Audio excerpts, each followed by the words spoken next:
Finally, breakfast. Stop. Eating breakfast will make you fat, tired and lethargic. Come on, bro. Breakfast is the most important meal of the day. Never skip breakfast. But back in the days, we also didn't have breakfast immediately after wake up. Humans had to go out and hunt. But honestly, back in the days, humans were stupid, just like you. Because if you don't eat breakfast, you lack of glucose in your brain. Guys, I did intermittent fasting for more than 2 years. So I know exactly if it works. What's up, high performers? Welcome to this video. For those of you who don't know me, my name is Marvin. I'm a health and performance coach for high performing and high achieving individuals such as entrepreneurs and executives. And in today's video, we're going to talk about intermittent fasting. And during my career, starting as a personal trainer in a local gym chain, I worked with way more than 300 people together. And I want to share one specific story that really illustrates the message I want to give you today about intermittent fasting. It was a client, his client was Thomas. You got it, his name was actually different, but let's just call him Thomas for that purpose. So Thomas was coming to me looking for some consultation, especially in the field of nutrition, because his goal was to lose weight, especially lose his belly fat, because for a long time, long duration, he tried different diets, but he's still carrying that huge amount of belly fat. And the really interesting thing came when we talked about his current dietary habits. He was an entrepreneur, so he was really busy throughout the day. And he reported that he's eating once, maximum twice per day.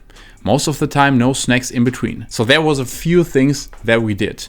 First of all, we measured his body fat percentage because I wanted to know exactly how the muscle to fat ratio is actually. And the second thing we did was I showed him how to track his calorie with a simple app, and he was instructed to do a 2-week period of tracking his daily calories. And the shocking thing was that he was actually eating in average between 1,000 and 1,500 calories per day. Even if, depending on his body weight, his body fat percentage and the amount of training and movement that he has over a period of 1 week, he should burn between 2,000 and 2,300 calories. So that means in that case, it was a 700 to 1,000 calorie deficit.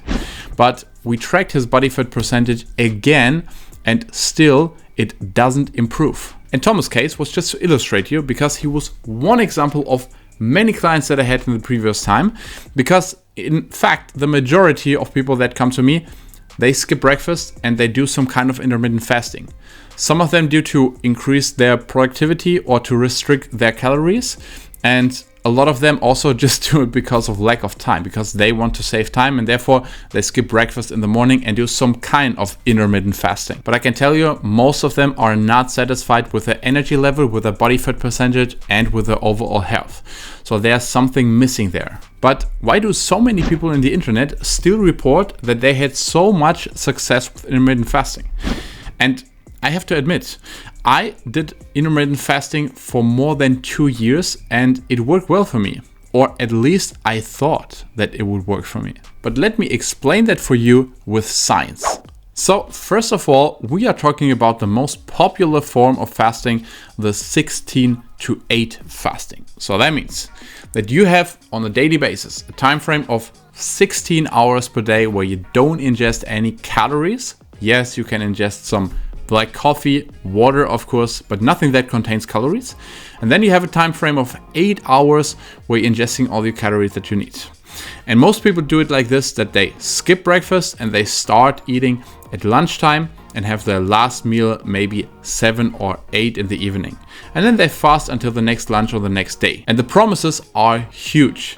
Just skip one meal and you will have more energy, you will be more productive, and you will lose weight. But exactly that leads us to our first critical point, because intermittent fasting and just skipping breakfast is not equal the same. For example, if you're just skipping breakfast because you are in the rush in the morning and you don't have the time and you just replace it by coffee and just go straight to work, this is not real intermittent fasting, because that would mean that every person who never heard of intermittent fasting, because they usually skip breakfast, because they're always in the rush, they're always under stress, that they will experience all these massive health benefits. From my experience, I can promise you the reality is different. As I said, most of my clients don't eat breakfast before they work with me.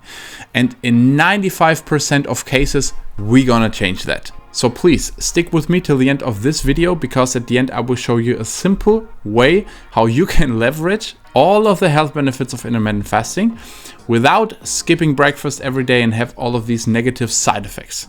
So let's talk about the benefits, the positive effects, and the negative side effects of intermittent fasting. I admit intermittent fasting has some advantages. First of all, it saves time because you don't have to prepare and eat breakfast. So especially in the morning, you just save a little bit of time. Secondly, it's an easy way to reduce calories.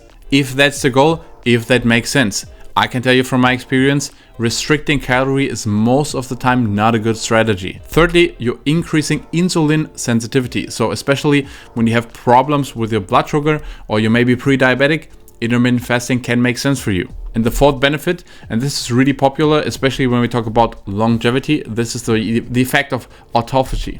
So it's like a recycling of the cells. But also the 16:8 ratio is most of the time not enough to trigger this autophagy. So as I said, what most people miss is there are a lot of negative side effects of intermittent fasting that you should know.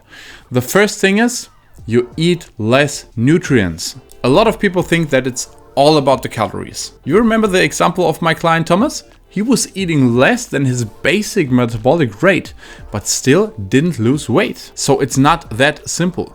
The body doesn't work like in mathematics. For example, when you don't ingest food in the morning, so simply the fact that you skip breakfast reduces your metabolism, your metabolic rate, minimum 5% for that day. And also, you don't just restrict the calories that you eat, at the same time, you restrict the nutrients that the metabolism needs. And getting enough nutrients, especially in today's society and Western diet, is harder than ever before, because a lot of fruits and vegetables lost a lot of the nutrients over the past time.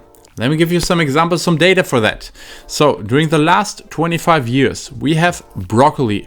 It lost 55% magnesium and 73% calcium.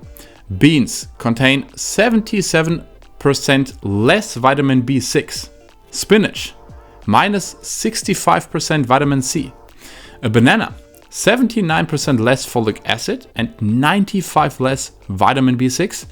And a simple strawberry contains less than 87% of its vitamin C compared to 25 years ago. And what happens with a lot of people who do intermittent fasting is that when they have their big meals, especially in the evening, they tend to eat more processed food, more high calorie foods. Because yes, you tell yourself that you didn't eat the entire day and therefore you can consume more high calorie foods. But of course, they lack also a lot of nutrients. Another important aspect which you have to consider is proteins, eating enough proteins. For example, I need, for maintaining my muscle to fat ratio and maintaining my training performance, about 200 grams of protein.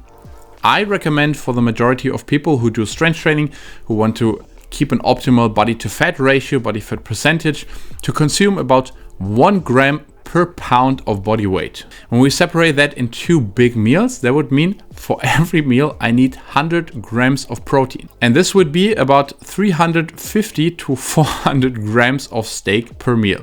So much steak, lungs filling, sinuses packed with meat. Come on, Dad, just 12 more pounds. But of course, there are solutions, and some people maybe don't need that much calories. But let's come to the biggest critical point and the biggest negative side effect of intermittent fasting, and this is the accumulation of cortisol, the so-called stress hormone. It's the typical example. You wake up, you rush out of bed because you don't have so much time, so you ingest some coffee instead of having a good breakfast. You don't hydrate, you go immediately to work, and you have a lot of stress going on throughout the entire day. And this leads to accumulation of the stress hormone cortisol, which is increasing belly fat, slowing your metabolism, and lead to bad sleep and insulin resistance in the worst case. And especially when I work with entrepreneurs, putting more and more stress on the body is the last thing that I want to do.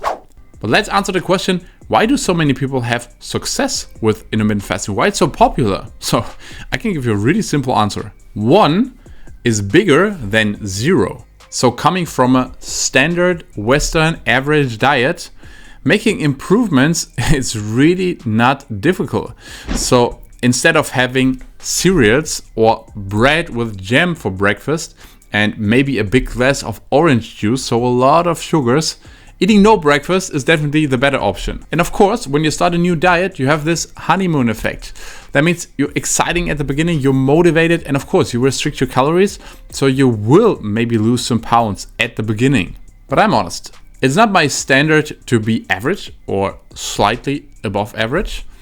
I want to have the optimal diet for my clients and also for myself. And that's why I will show you now a way how you can leverage the benefits of intermittent fasting without having all these negative side effects. Because it's fact that you don't have to do intermittent fasting every single day to get the advantages and the positive benefits of intermittent fasting. We have seen in cases with glucose tracking with some clients that fasting for 16 to 18 hours for one day can lower your average blood sugar for the next 2 days at about 15 points. So that means if it fits in your schedule and also aligns with your goals, you can do intermittent fasting, for example, for about 2 to 3 times per week and still experience the benefits without having these negative side effects and this accumulation of cortisol. And you don't have to miss your favorite breakfast, because let's be honest, to start the day with a delicious breakfast is for most of us really pleasant. Just make sure, and that's really important, on the days where you do intermittent fasting,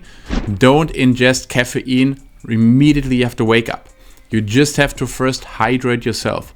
So you can use some electrolytes, you can use some sea salt or some natural salt with a lot of water, and in the optimal case, you wait between 60 to 90 minutes before you ingest the first caffeine, because this can also lead to accumulation of cortisol and also dehydrate yourself. So that's why I definitely recommend to first hydrate, wait, and then you can drink your first caffeine. And on the other days, I would recommend to have a breakfast consisting of animal proteins, healthy fats, and optimal would be low in carbohydrates to guarantee optimal performance throughout the day. And by the way, yes, you can eat eggs for breakfast. It won't increase your cholesterol. So guys, that's it for today's video. I hope you like it. If you got some value out of the video, give it a thumbs up. And if you want to learn more about optimizing your health and performance, then subscribe to that channel. That's it for today. See you soon.